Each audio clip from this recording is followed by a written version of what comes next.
Hello, everybody, and thank you for joining me today. It's Alan Barry Laboucan here with the Rocks and Stocks News. I've got a new group of a couple guests for our executive interviews. I wanted to announce that Tru Gold Mining has become a new sponsor of my website. And I have Barry Greene and Joel Freudman from the company. Thanks for joining me today, guys. Thanks for having us, Alan. It's great. Thank you. Thanks. We're glad to bring the Tru Precious Metals executive team here. Tru Precious Metals. Sorry, I messed that up earlier.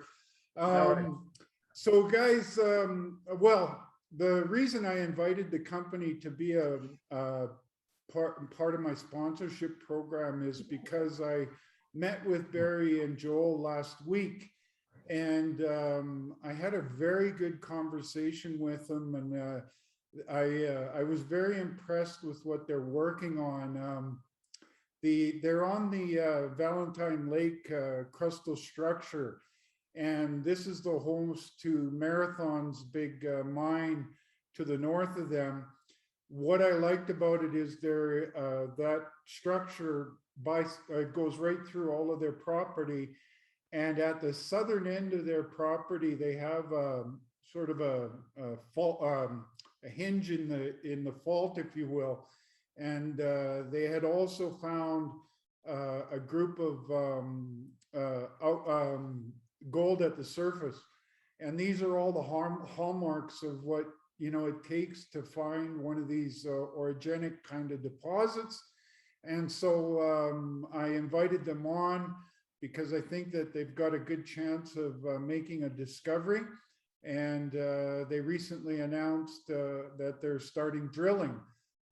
So I thought it would be a good time to introduce everybody. They have a very modest valuation.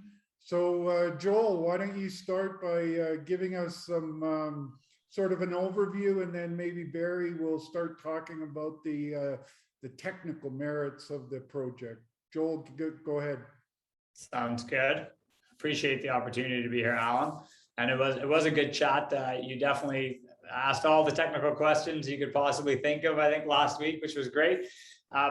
Tru Precious Metals, we've now been around for over a year. We started picking up properties in the Central Newfoundland Gold Belt last September. So right after Newfound Gold went public, a lot of excitement around the area. We moved into the area pretty quickly relative to, I guess, the middle and later part of the field, which is good. We started accumulating properties. We did 5 property acquisitions over 5 months between September 2020 and January 2021, culminating in our acquisition or option agreement for the Golden Rose project from TSX listed Altius Minerals. And that's the project you're referring to. That transaction closed in May. We got going with an exploration program across our properties this summer, but the focus was early stage exploration on some of the earlier stage properties, limited drill program in our Twilight Gold project, which is in the far northeast of the Cape Ray Valentine Lake Shear Zone. We do have results back for that, and it's public. It has identified or confirmed that there's a zone open to the northwest on that property. But the real centerpiece of the company would be the Golden Rose project, as you mentioned, because we've got the Cape Ray Valentine Lake Shear Zone running right through it. We are sandwiched between 2 significant gold deposits, one being Marathon at Valentine Lake. Here they have over 4 million ounces. They continue to add ounces through infill drilling all along the structure. The other on the southwest of us is Matador Mining and their Cape Ray project. They have 840,000 ounces. They continue to add ounces or gold discoveries at least. Both of those neighbors on either side of us, and we control 45 kilometers of strike length between them. Both of those neighbors actually have several small, medium, large deposits comprising their overall resources. So we think that geologically, we would hope to uncover a similar pattern of, ideally, of course, deposits, but of varying sizes across our property on the shear zone, as is the case for our neighbors on either side. And just in terms of a bit of other corporate overview, we're well financed. We did 2 $3.5 million financings this summer. One was a more retail round, although it was led by Palisades Gold Corp. The other was an all institutional round, flow through financing. Back in June, we had Eric Sprott come in as a large shareholder and some flow through funds. So we're well capitalized. We had over $6 million in cash as of our last public financials at June 30th. We have about 67 million shares outstanding. We have management and directors own somewhere between 3-4% of the company still. We have a seasoned exploration team led by Mr. Barry Greene and also Pierce Bradley, both of whom have over 3 decades of experience. They're both based in central Newfoundland, or field crew in Newfoundland. So, good team, good structure, well capitalized, currently drilling Golden Rose. But ultimately, we're a junior exploration company. And so the key is, do we have good geology, good properties? And I think very much in Golden Rose in particular, I think we're very well set up on that front and very lucky to have the property, because we do hope it will yield a number of discoveries as we get to work. Joel, you did a very good overview there, because it hit on all the key things that I look for in a company. Share structure, I think, is very important.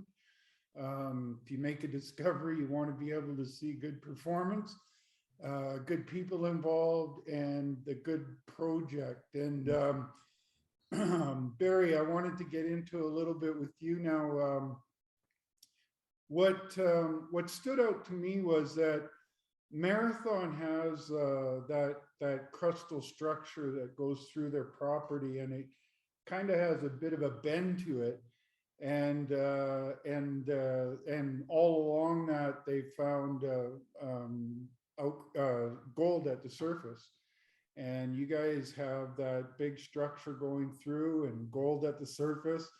But what really stood out to me was at the southern end of the claims, there's sort of a couple of hinges in that structural fault. Those bands and hinges are very good at preparing the rock for gold mineralization. So let's talk a little bit about that. Why don't you, Barry?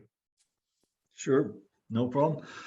Yeah, so as you said, where these crustal scale structures tend to flex and open up dilation zones, those are often good areas where the space is created. Then when the gold mineralizing fluids come through, they create that area to actually deposit the mineral resources that you're looking for. So that's one of the key things people look for, is where structures change direction. There's jogs, they call them, or kind of offsets, so our main target on our property right now on the southern half is what we call the Wood Lake Gold Zone, and that is on one of these big flexures. So gold was found there, over about 20 years ago, more than 20 years ago, initially by panning and then trenching right on the lakeshore. There was gold discovered in the trenches, and then there was some drilling done on it, kind of very sporadically over the next 10-15 years. But altogether, there's about 40 holes drilled there, and over approximately 550 meter strike length, gold has been intersected in that. Although the host rocks have been identified over 1 kilometer, so far the gold has been identified over about 550 meters on that zone.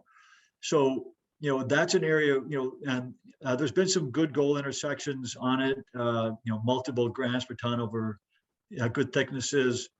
We just put out a press release yesterday announcing a 5,000 meter drilling program starting up, and that's going to be our focus will be on the South Wood Lake Gold Zone, that which is on this big flexure in the shear zone. So so that's really going to be our starting point. Historical drilling and your current drilling, how close was the historical drilling to that fault, that structure, and where are you guys going to be drilling?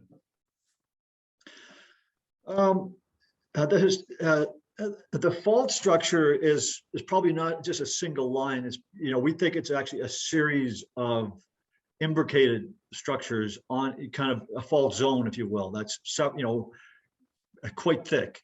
Right now, one section of it has been tested, which is sort of the southern part where the it kind of does this, it comes down, goes that way, and then goes back down again. And it's sort of the lower part of that. It's been tested. Kind of out under the lake, there's still some room. Nobody's really looked that closely out under the lake itself, because there's a lake had filled this sort of this offset. It was filled by a lake. So, you know, there's still plenty of room out there. Our main focus will be initially to start, you know, doing some confirmation drilling on the, a lot of this old historic core has gone missing over the years, even though we do have the assays and all that for, so we want to do some confirmation holes on some key intersections initially, as well as then we'll do some infill in between sections where, you know, to start basically the early stage process of starting to try and firm up some kind of a resource, if you will. This would be our beginning sort of steps to do some infill kind of, you know, confirmation. And then we're going to do some scout drilling on new targets, kind of along that shear zone, you know, in other parts of the structure as well. You know, down close to the lake as well, where the main jog is, but on new areas that we've identified as potential targets along that key kind of offset, if you will. And then, you know, and then we've got another target out to the west, called the King George IV area, and that's about 5 kilometers away. And that's an area where, you know, a lot of gold has been panned, a lot of pristine gold grains on the beach. And then we found you know, a very, very rusty, dark brown, rusty gossinous material close to where they were panning the gold on the beach. You know, that area you know, we're shooting an IP survey, still ongoing. Once that's finished, and we get some drilling done on the Southwood Lake Gold Zone, the intention would be to move the drill over there and do some, you know, some exploratory holes on IP targets, and, you know, on this sort of gossiness zone as well. You know, if they all coincide, that would be better. From a structural perspective, that where that it's sort of two hinges. One goes to the east, and then it drops down to the south again. That is a, you know, I think looking at the regional structure, that is a perfect situation for you know, preparation of the rock. And then I also looked at, when we spoke, it looks like there's some cross structures that could be quite interesting, in that at the intersection of those cross structures with the main fault, there was gold found at the surface. So, you know, it really looks like you've got, from a structural perspective, some exceptional targets there. Yeah, you know, as Joel pointed out, this property is like 45 kilometers long, and we've got multiple targets throughout the property from the northeast to the southwest. Only so many of which we can focus our attention on during this round of drilling. So there's no doubt there, you know, there's quite a number of other areas that we're actually doing work on: soil sampling, you know, mapping, prospecting. We've got a very good structural geologist out there, and that's kind of key to understanding these you know, these systems, is getting some handle on the structural controls, you know, the timing of the different structures. Those cross structures. Yeah, yeah, absolutely. Anywhere, I think like we spoke about last time, basically anywhere you get structures intersecting at different directions or changing direction, these are always great areas where, you know, people have found gold in the past, and, you know, various camps around the world, you know, those are things that people look for. So, you know, of course, we've got our eye on that, and, you know, so yeah, there's, you know, quite a number of targets that we're sort of developing, moving up the pipeline, if you will. And, you know, our view on this project, that it's, you know, given its key position between these two sort of areas with gold deposits, one of which, the one to the northeast, the Marathon project, is, you know, they're in the final steps for planning for a mine. So, you know, given our geography, where we are kind of on the shear shore, given the size of our property, and given, you know, the quality of some of these targets that we're seeing, you know, with all these different intersections of structures, you know, we're actually looking at this as more than a, you know, a one phase or a one seasoned program. This, there's going to be lots of things to follow up on going forward as well. Yeah, I mean, it didn't just strike me the where you've got kind of a double hinged area there. That one stood out like a sore thumb. But then also looking at the maps, you could see some cross structures, and right at the intersection of the main fault is where the main structure is where you've got some gold grains. So it looks like you have some very good conduits there for exploration. I can understand that. And another thing is you're working, well, in the past, Altius did the work, and Altius is a very talented group. So they must have done a lot of good work that helps you out. And then you're also working with Goldspot. Goldspot's been responsible for the discovery at Newfound and gold, and they're doing a lot of good work. So those two groups must have helped you vector in, if you will. Well, Altius put the package together, put the land package together, put the data package together as well. There's several other juniors kind of intermittently held this property, and Altius consolidated the whole thing, including some prospectors vended ground into the Altius claims. And then, of course, since we've acquired it, we've actually enlarged it as well, quite a bit.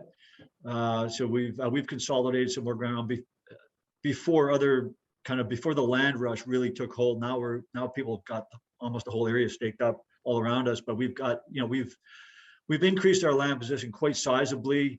So, we know the Altius people quite well. I've got a long-term kind of relationship with the guys running Altius. We have worked with them fairly closely, but of course, Goldspot, given their expertise and what they've been able to accomplish, is definitely a good partner for us as well. A good technical, I guess, a consultant for us as well. And we've been working with them, pretty much hand in glove. We've been feeding them all our data as we go along, and then they go back and crunch it all, put it through their AI system that they're sort of developing. Plus, they've got a very seasoned team of experts, technical experts as well. So between our, Tru's team, between their team, we kind of get our heads together. We kind of, can lay out targets. These, maybe test this area now and first, and that area second, and so on and so forth. So yeah, it's been a good, pretty good relationship for sure. So they're using their machine learning to vector in on, well, I mean, I think I can see some pretty sticking out like a sore thumb kind of targets there, but they will certainly help you to drill deeper using their machine learning algorithms to pin things in a bit better. The more data you have to put into these systems, the more results you can get out of it, and the more, you've got to kind of teach it what to look for. And so, the people are really the keys for us right now, but this system will get better as we get more information as well, the AI system for sure. Yeah. Absolutely. Yeah. So you did mention the current drilling. How long do you think that probably can last you right till the end of the year, wouldn't it, Barry? Yeah, based on the rate of drilling that we've seen in the past with the same drilling company, we estimate this program should take us to the end of 2021. Yeah, it'll take us into the to the season, to the holiday break period sort of thing, and then we'll see. Hopefully we get it done before then. If not, we'll finish it in the new year. Joel, I had a couple questions for you. What's the access like? The easy one for the non-geologist, eh? Yeah, I'd say the access is good. I've been to the property myself. Barry and I actually drove down. There's a good logging road, or I guess, yeah, kind of a logging road that leads to the property. There's also more important, that takes you towards the property from central Newfoundland. There's the Burgio Highway actually bisects the property. And this is like a paved highway maintained by the government. So you can literally drive to the project on Highway Road, which is, I think it's the Trans-Canada Highway, or an offshoot of the Trans-Canada Highway. But within the property, of course, where we're actually, I mean, there are targets and there's places to explore alongside the highway, which is great. There's also, though, a trail. We went in on ATVs, or I guess they call them in Newfoundland quads. But Barry and I went in during my visit. We took quads in, drove along beside a quarry and into right to the woods, the Wood Lake Gold Zone. That was about 20-30 minute drive in off the highway. So that's quite accessible. Although I didn't go there because I think we didn't own it at the time. The King George IV claims are along the same sort of system of trails. So also fairly easily accessible. And as Barry mentioned, only 5 kilometers from Wood Lake Gold Zone. I think that's pretty key, is like the heavy duty infrastructure to reach the project in terms of transportation is very good. And within the project, there is a series of trails because there have been previous operators who have kind of, chewed through some of the brush and overburdened to clear paths. I think what's important in terms of what we've done to upgrade the property, as Barry said, we look at the property. We obviously want results from this drill program, but we do very much believe in the geology of the broader property. And so we're trying to upgrade the property and make it as much of like a turnkey operation as possible. And so with that in mind, for example, when we had an excavator come through the property in order to look into things like trenching, we also had them upgrade some of these access roads in order to make it easier, for example, to pull in a drill or to bring in trucks so that it was easier to access the known gold zone at Wood Lake, and also potential drilling targets. So these are things that we feel not only will help our current drill program be executed more efficiently and more likely on budget with this upfront investment, but will also allow for easier future access and developing that access trail for future rounds of exploration by us. If there's any other larger operator comes in, it would be better access for them in terms of accessing other targets. So we've tried to upgrade the property where we can, even before the drilling exploration gets underway. Well, that's excellent access. You got a highway going through it, and you also have a camp there, I believe. And so does that give you year-round drilling potential? Newfoundland, Barry, well, you go ahead. As I understand, Newfoundland is a drill year-round jurisdiction. Oh yeah, it is. I've been working here so I'm in central Newfoundland right now. I'm based in Grand Falls, Windsor, which is one of the bigger towns in central Newfoundland. And I've been working here for about 30 years, actually for over 30 years, as well as internationally. And I've drilled year round on projects like this quite a few times in the past, so that's not going to be an issue. And as Joel said, there's great access. There's actually old logging roads which are still in pretty good shape, and you can drive just with a pickup truck right now right to the main Wood Lake Gold Zone, right to the drill. You can just drive in there with a single axle pickup. And same thing with King George IV target. You could drive just drive straight in there with a single axle pickup right now. That's awesome. Joel, on the financial side of things, this 5,000, that you've got lots of money for that. And I imagine you would want to get back in there really quickly if you guys have some good results in that first 5,000 meters. So what do you think the burn is going to be like? And then what'll be left after you finish this round of drilling? I think at June 30th, I think it was, we actually had 6.9 million in cash. So I think our working capital was 6.3 million. Obviously, some of that's been spent subsequently, primarily with gold and rose exploration, as well as just general kind of corporate overhead. I think the rule of thumb was $150 a meter all in for drilling in Newfoundland, lower than a lot of international jurisdictions, frankly, probably even other Canadian and American jurisdictions. I'm sure Barry's got the exact numbers. We're using that as a ballpark rule of thumb. What I can say is, in terms of what they expected, so that would be a 750K drill program, let's say, for sake of argument. $1 million kind of thing. Right, certainly. And in terms of, well, do we have any confidence in that? I mean, it is a significant drill program. It's larger than we've run as a company before, about twice the size of what we did at Twilight. However, we have a lot of learnings from that program at Twilight. which as our inaugural drill program as a company was executed both on time and on budget. And we're using the same drilling contractor, Logan Drilling, who Barry, has a long working relationship with. And so, we'd like to think that this one can also be achieved, as close to on time and on budget as possible for wintertime drilling in Newfoundland. I think, we don't have a specific year-end estimate in terms of like a hard number, just because we want to allow some contingency for the drilling. We are still finishing up a number of programs at Golden Rose, soil sampling, and an IP survey at King George IV. But I would think that probably between, 3 to 4 million would be a cash position at the end of the year. Assuming we spend most of the flow through money, the 3.5 million we raised this summer, which we may not even do by the end of the year. So we're going to be in good position for follow-on work to the extent that, we think it merits an even more aggressive program in the new year, which of course we're definitely not there yet. We could certainly evaluate options at that point. Like, would we want to do another flow through raise early in the year when investors are looking for flow through? I think for the time being, that's one of the beauties of being, adequately capitalized. We do have money for a follow-on program, don't have to incur any dilution. Let's get our results out, roll out the results, prove the merit of the property and the models we have for the property before we either go back to the market or even go back to do exploration. We'll just be well positioned for however we want to take the project from there. So Joel, earlier you said I gave you the easy questions. I'm going to give you a little more difficult one now.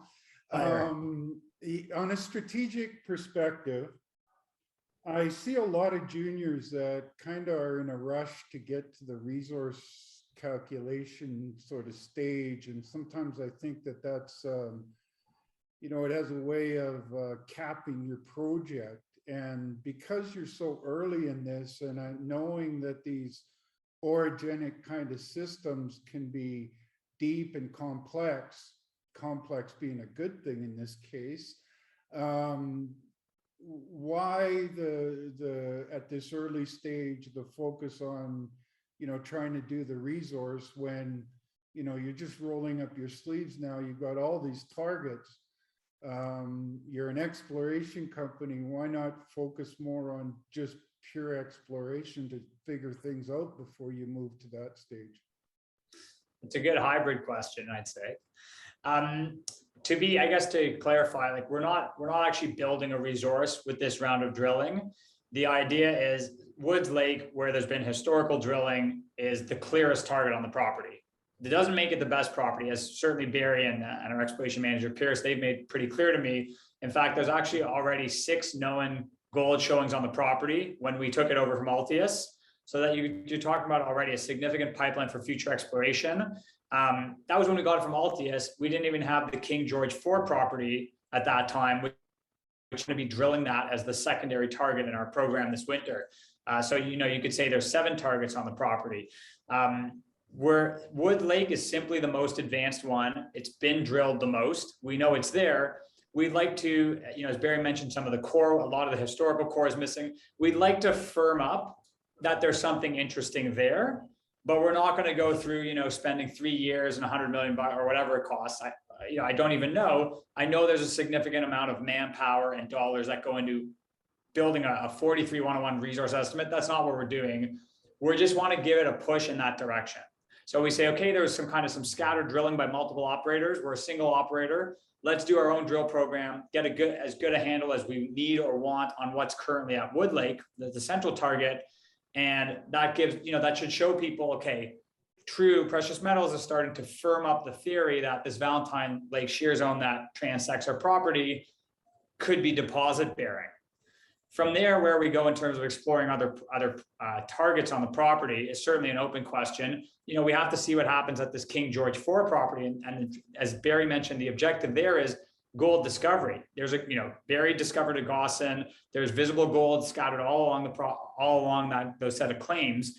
So we don't even know what's underneath the ground there. It's never been drilled before. So that's certainly like a blue sky potential. We think, even based on when we acquired that land and disclosed this in mid-June, it seems that there's a possible splay off the main shear zone that runs through that property. So, that's certainly a great target to target with this drilling. But like I started with, there's numerous other gold showings on the property that we've barely touched. Maybe we haven't done soil samples, or we've only done, for example, an airborne mag survey. The property is really large, probably takes, a year to 2 years to properly cover it at service to delineate future targets at surface. Sorry. So what we really want to do is show to the market, look, we're validating the merit and potential of this property. There's much more work to do to really flesh out what's all across the Golden Rose project. But for now, let's give people some early results. So they say, okay, these guys are onto something. Property has some merit. That opens avenues for us for future things like financing, M&A, future rounds of drilling. But certainly strategically is move the property up the field, but leave it wide open for what we do next, because there's more than enough to explore at the property. We'll have our hands full either way. Yeah, that's for sure. I mean, it's exactly what I look for, structural stories, deep faults. That's what plumbs these orogenic systems. So yeah, no, I appreciate your enthusiasm for your targets there. Barry, I wanted to mention that when I was doing my homework on your company, I noticed you've done some buying of the stock. That's always a good sign when the geo's buying some stock. Yep. Well, that's right. I'm a strong believer in this project. So, I like what I've been seeing throughout the summer. And I think we're really undervalued right now at like 14, 15 cents a share. So, I look at this as, I'm just going to probably keep picking up some more here and there. I'm sure there's some upside left in this project, in the stock. Well, So you touched on something that, I also look for. I try to put I try to look for the stories that have good structure, good project, good people, and try to discover them when they're, not well loved or they're very cheap. I just did an interview recently with Rob McEwen, and he says that he likes to shoot with the rifle when he's picking companies, and he likes it when the targets are not moving. I'm glad to see you're on board like that. And then to have people like Sprott and Palisade and Goldspot and Altius involved as well, that's a pretty good sign that you've got some good projects there, wouldn't you say, Joel? For sure. I like that Barry's actually given the pitch on us being undervalued, which is great. I also have been picking up some shares, including this morning. So, I mean, I think that's a good sign. But certainly we've got a bunch of great, larger shareholders in the shareholder base, which I think does speak to the property. Altius optioned us that property in an almost entirely all share deal, like share and work commitments, but as I recall, like no cash. So that tells, that should show that they really have confidence in the property being developed, as long as there's a good team, which I believe we have, to develop the property. And in terms of valuation, just one other thing to add, because I know some people will certainly just look at it on a valuation basis, based on $6 million cash, and let's assume we obviously burned some on exploration, even if it's a $5 to $6 million cash in the bank at a 10 million market cap, the whole Golden Rose project and the rest of the portfolio is valued at $4 million.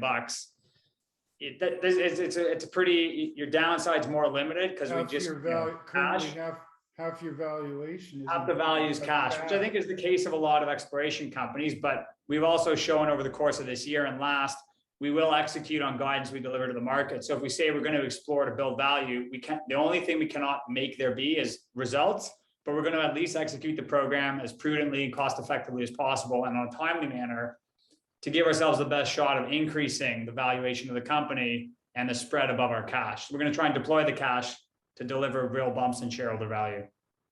Well, I get a good sense you've got a good team there. I really am impressed with that structural story. It's like I said, that southern part there where it kind of double hinges, if you will, that just stands out to me as, especially when you got gold at the surface there. Stands out to me as standing out like a sore thumb kind of target. So yeah, I'm quite optimistic about your upcoming drilling. I think I can get that comment out of both of you. Agreed. yes, I agree as well. Good.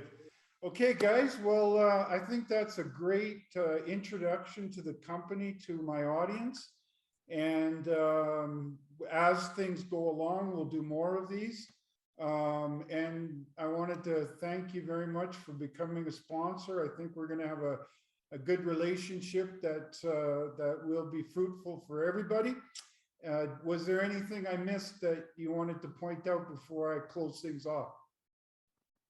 I guess I'll just say, here at Tru, we are relentlessly working to unlock shareholder value. That's our motto. We do try and execute on that. So stay tuned. I'll just say as well that we've got a really good technical team here. We're doing serious science. We're not just kind of trying to sort of do a big kind of a promotion show. It's, we're actually trying to find something here. When we've got the money to do it. So we're, very systematically looking at this project. And if there's anything there, we're very optimistic that we've got a good shot at it. Yeah, well, I got that impression right off the bat when I first talked to you guys, Barry. And, that's why I invited you. I thought I could add value with my audience, being introduced to your story. And I'm glad you guys came on board. So I'm going to close things off. You guys can listen in if you'd like, and we can have a little chat at the end as well. So there you go, folks. I think it's pretty apparent why I invited the company to become a sponsor of my website. They're really an undiscovered story, and they have a tremendously good story on the exploration side. You've got a deep crustal fault there that those kind of structures are what you want to look for. And if you look to the northeast of them, Marathon has a big discovery. They're kind of on a very exciting structural story as well. And what highlights the quality of that story is that there's been, right by the structure is where there's been gold found at Marathon and on these guys' property, and they've got a big zone, a big part of that fault. So, I think that they've offer a lot of potential for investors out there, and I invite you to do your homework. As always, my shows are for information purposes only. It's important for you to speak with your financial advisors before making any investment decisions.